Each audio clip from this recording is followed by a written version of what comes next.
আজকে আপনাদের দেখাবো ঘোড়ার ডিমের বাচ্চা। ধরো ধরো ভিডিও করছিস তো নাই? করছি করছি তুমি খেলতে ওরা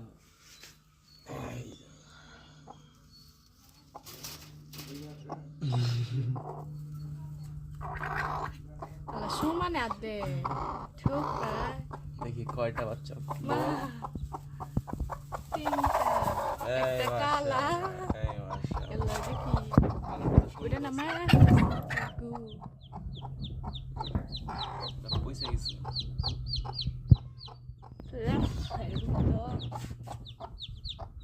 তিনটা দেখা বাচ্চা আর কয়টা আছে 1 2 3 4 5টা ওটা এত ঠোনা তিন বাচ্চা দেখি বাহ ওর সাথে মিলে দেন না আজকের দিনটা দেখে